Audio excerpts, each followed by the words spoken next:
Rangkuman informasi pilihan dari berbagai kabupaten dan kota di Jawa Timur segera hadir dalam Buletin Jawa Timur. Buletin Jawa Timur.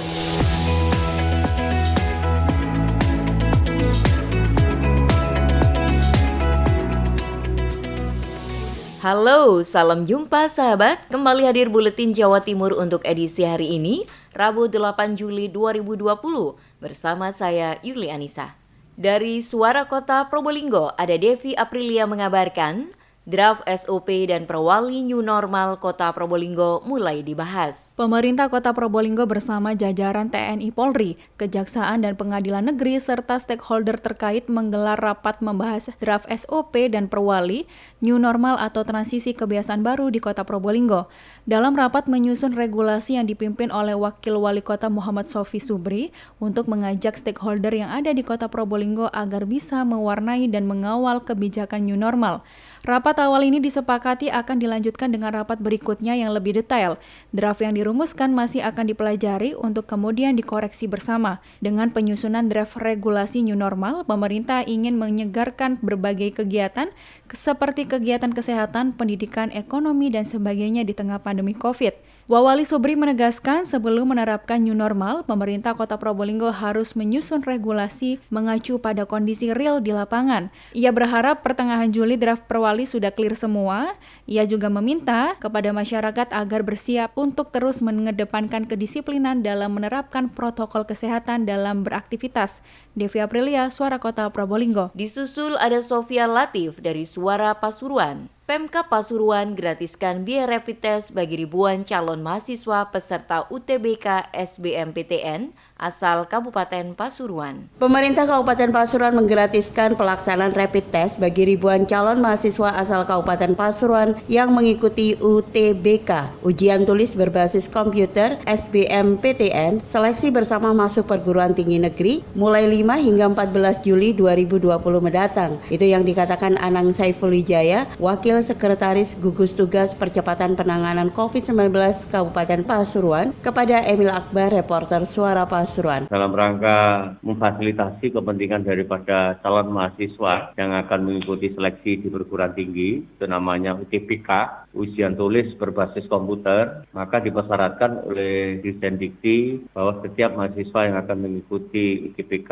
harus melaksanakan rapid test terlebih dahulu. Rapid test ini dilakukan dalam rangka untuk mendiagnosa awal yang bersangkutan calon mahasiswa tersebut terkena virus atau tidak kait dengan COVID-19. Maka kalau pelaksanaan rapid test di rumah sakit swasta di Kabupaten Pasuruan, maka itu dikenakan biaya. Sedangkan di rumah sakit kita di RSUD Bagil maupun di seluruh puskesmas di wilayah Kabupaten Pasuruan, atas petunjuk Bapak Bupati Pasuruan, rapid test bagi calon mahasiswa UTBK itu digratiskan dengan persyaratan bahwa calon mahasiswa tersebut harus menunjukkan yang pertama KTP atau KK. Ini dimaksud dalam rangka untuk mengetahui itu warga Pasuruan atau bukan. Yang kedua, itu harus menyertakan terkait dengan yang bersangkutan betul-betul sebagai peserta calon mahasiswa peserta UTBK. Ini dengan menyertakan itu, maka pelayanan kesehatan yang ada di puskesmas, yang ada di rumah sakit akan memberikan fasilitas rapid test gratis bagi mereka. Dengan rapid test tersebut akan diketahui IgM dan IgG-nya.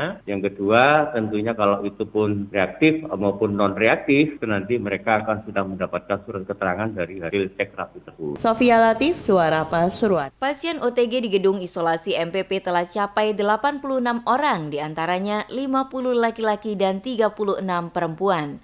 Berita selengkapnya dari Suara Sidoarjo dengan Panji Harto. Sahabat, Gedung Mall Pelayanan Publik MPP di Lingkar Timur sejak dibuka sebagai gedung isolasi bagi OTG telah capai 86 orang pasien. Dr. Zuhaida, Sekretaris Dinas Kesehatan Kabupaten Sidoarjo, saat dihubungi Suara Sidoarjo Senin 6 Juli mengatakan dari 86 pasien, 4 sudah diperbolehkan pulang karena dinyatakan negatif COVID-19 dan 3 pasien dirujuk ke rumah sakit guna perawatan lebih lanjut. Walaupun kita bilang tidak bergejala, tapi tiba-tiba kan bisa jadi tiba-tiba bergejala juga ada. Nah, ini ada tambahan tadi selain 4 yang pulang ada dia juga yang kita rujuk ke rumah sakit karena butuh perawatan lanjut dengan hipertensi, dengan diabetes, itu juga langsung kita rujuk ke rumah sakit rujukan. Sahabat, pasien OTG di gedung isolasi MPP merupakan pasien rujukan dari 18 puskesmas yang ada di wilayah Kabupaten Sidoarjo. Para pasien OTG yang ditangani di gedung isolasi MPP ini diharapkan bisa sembuh atau dinyatakan negatif COVID-19 sesudah dilakukan swab kembali dalam kurun waktu 2 minggu. Demikian laporan Panji Harto, Suara Sidoarjo. Amanda dari Suara Madiun. Stan UMKM Mall di Kota Madiun buka kembali. Kalangan pelaku usaha mikro kecil dan menengah UMKM di Kota Madiun terus berupaya memperbaiki kondisi di tengah menghadapi normal baru. Secara kolektif, para pelaku UMKM itu mengisi stan yang berada di salah satu mall di Jalan Pahlawan, Kota Madiun. Setidaknya, belasan pelaku usaha khususnya makanan dan minuman memamerkan produknya untuk dipajang di stan yang berada di lantai 2 Plaza Lawu. Hasil dari fasilitasi Dinas Penanaman Modal Pelayanan Terpadu Satu Pintu, Koperasi Usaha Mikro, DPM PTSP KUM. Kabid Koperasi Usaha Mikro DPM PTSP KUM, Marianto mengatakan, pemberian stan yang ada di pusat perbelanjaan modern memang merupakan fasilitas yang diberikan oleh dinasnya sebagai upaya untuk memamerkan wadah untuk memasarkan produk dan membuka peluang agar produknya dapat dikenal luas. Lebih lanjut, Marianto mengatakan, selama 2 bulan sekali stan akan digilir untuk produk-produk UMKM lainnya, seperti fashion, rajut, handicraft. Tak hanya itu, Marianto juga mengatakan, pada prinsipnya dinasnya telah memberikan beberapa stimulus untuk membantu memudahkan UMKM di Kota Madiun dalam menjalankan usaha. Seperti salah satunya, memberikan fasilitasi permodalan melalui peminjaman dengan bunga rendah 0,5% selama 1 bulan atau 6% selama 1 tahun di Bank Daerah Kota Madiun.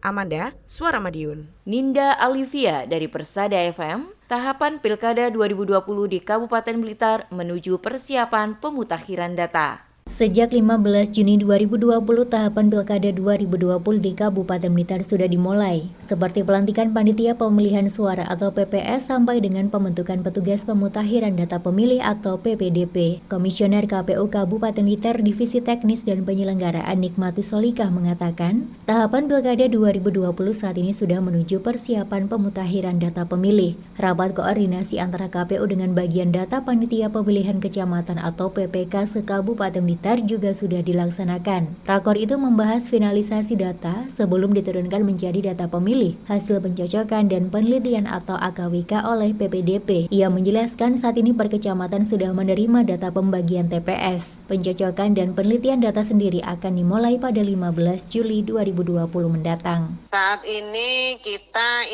persiapan pemutakhiran data pemilih. Jadi hari ini rakor antara KPU dengan bagian data PPK se-Kabupaten Blitar kaitannya sama finalisasi data sebelum diturunkan menjadi.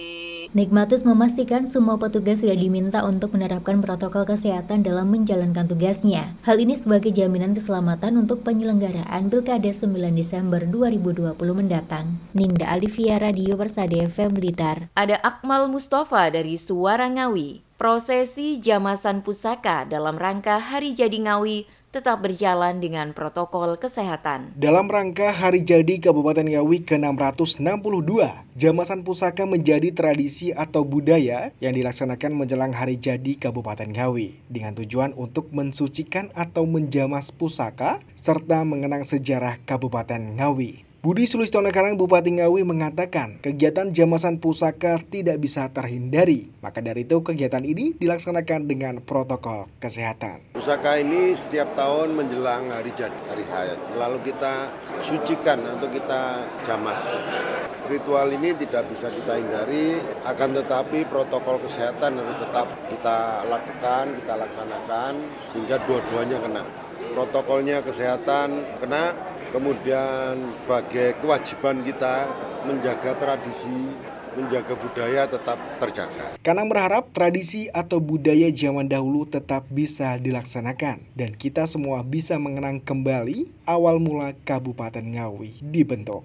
Akmal Mustafa, Suara Ngawi. Selanjutnya Realita FM, ada Hera Rosita. Pemerintah Provinsi Jawa Timur dukung gerakan panen kacang tanah sebagai tanaman alternatif di Kabupaten Pamekasan. Pemerintah Provinsi Jawa Timur mendukung penuh terhadap gerakan panen kacang tanah yang dilaksanakan pemerintah Kabupaten Pamekasan di Desa Campor, Kecamatan Propo, dalam rangka melihat perkembangan produksi kacang sekaligus untuk pengembangan dan pengemasan kacang hasil tanam. Hadir pula Kepala Dinas Pertanian Provinsi Jawa Timur serta jajarannya. Kepala Dinas Pertanian Kadistan Provinsi Jawa Timur Hadi Sulistyo mengatakan hasil tanam kacang tanah di Kabupaten Pamekasan cukup bagus sehingga dapat dikonsumsi dan dipasarkan. Hadi juga menyampaikan jika dilihat dari jenis tanahnya di Madura memang cocok untuk kacang tanah dan ubi-ubian sehingga dapat dijadikan alternatif yang bagus untuk dikembangkan dan dipasarkan lebih baik dan luas lagi. Hanya tinggal dikemas dan diproduksi dengan tampilan menarik dan kualitas yang baik serta lebih bermutu.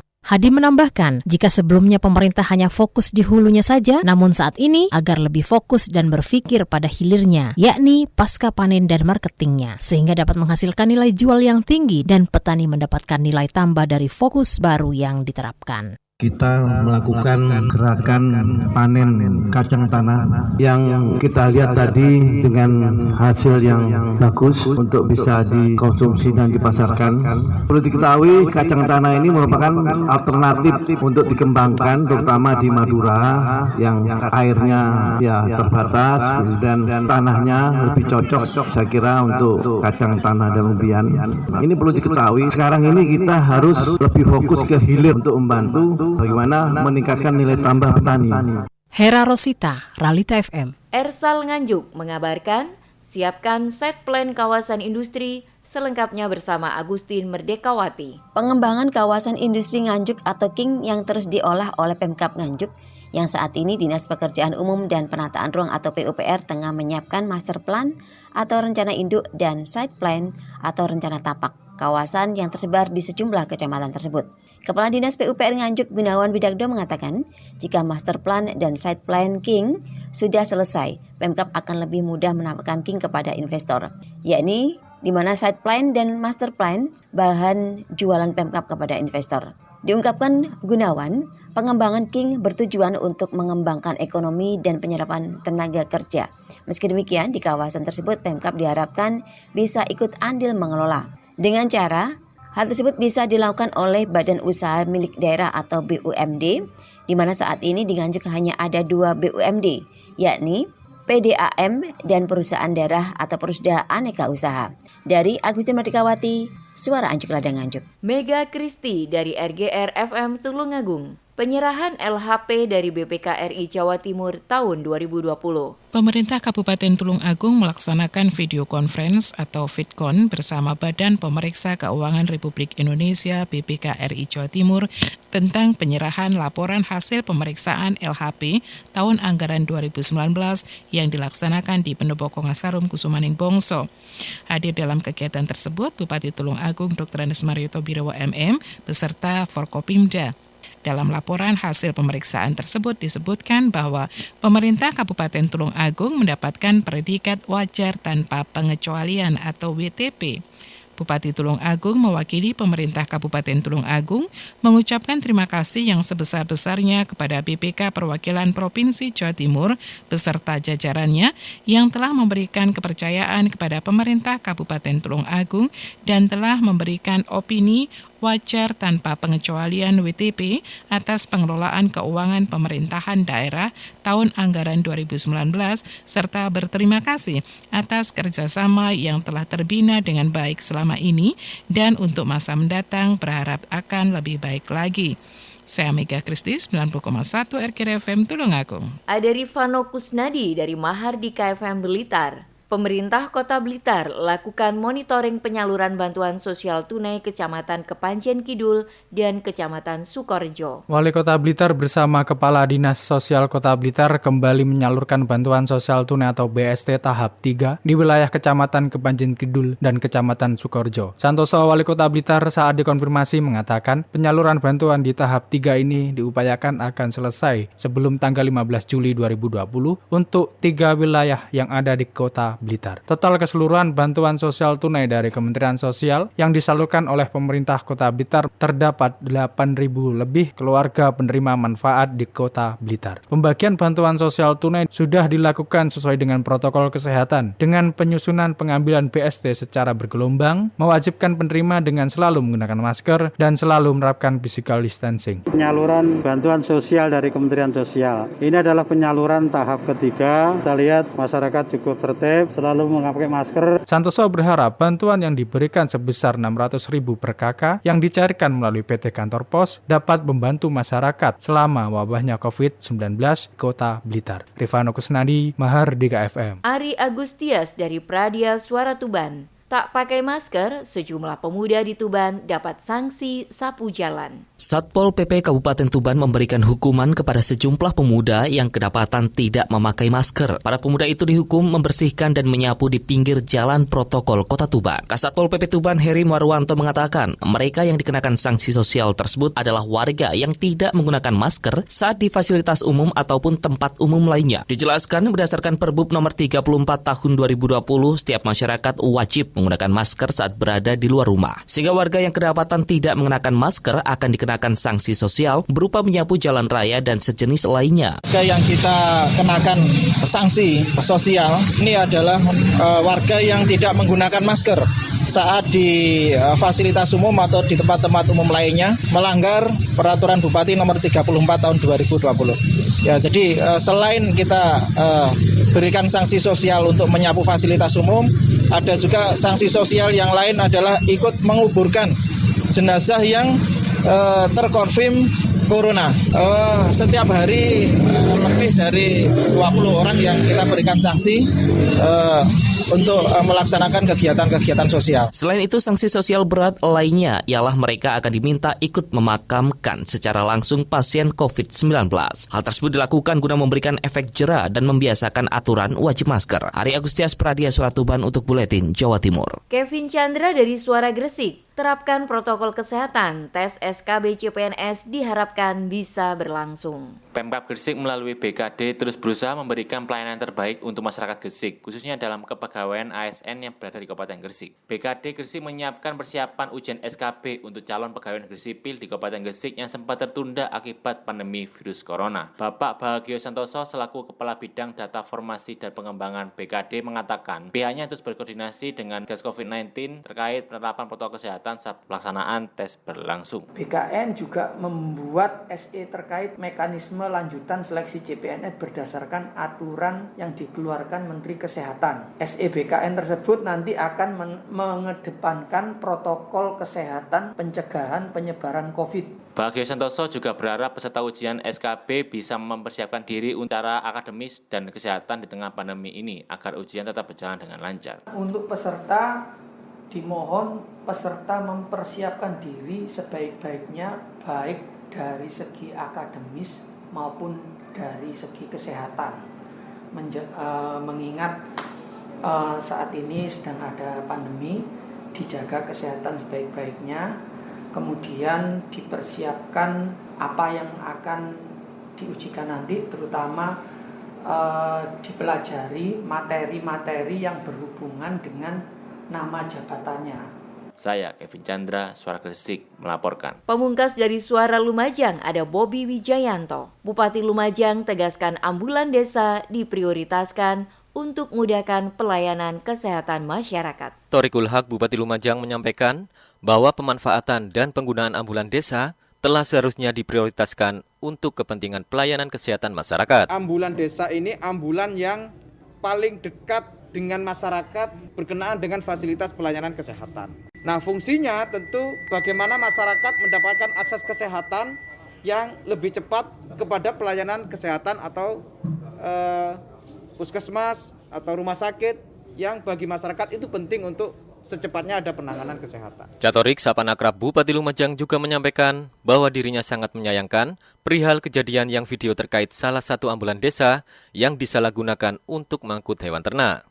Dirinya berharap agar kejadian tersebut tidak terulang kembali dan juga meminta agar para kepala desa untuk ikut melakukan pengawasan terhadap penggunaan dan pemanfaatan ambulan desa ke depannya. Sementara itu, Dr. Bayu Wibowo Ignatius, Kepala Dinas Kesehatan Kabupaten Lumajang menerangkan bahwa pemberian ambulan desa dimaksudkan untuk menurunkan angka kematian ibu dan angka kematian bayi, memberikan pelayanan rujukan untuk masyarakat yang sakit, serta difungsikan dalam kondisi darurat.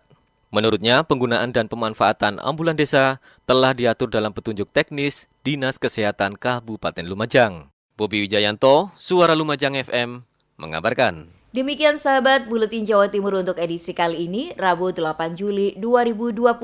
Saya Yuli Anissa pamit dari ruang dengar Anda. Terima kasih dan sampai jumpa. Rangkuman informasi pilihan dari berbagai kabupaten dan kota di Jawa Timur baru saja sahabat dengarkan dalam Buletin Jawa Timur. Buletin Jawa Timur. Buletin Jawa Timur bisa sahabat dengarkan Senin sampai Jumat jam 8 pagi dan 4 sore.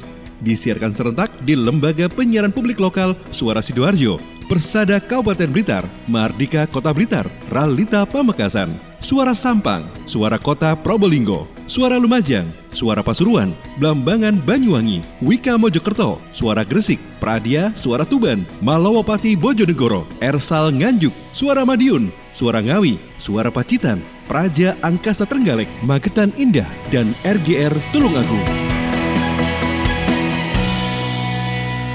Persembahan dari Asosiasi Lembaga Penyiaran Publik Lokal Jawa Timur.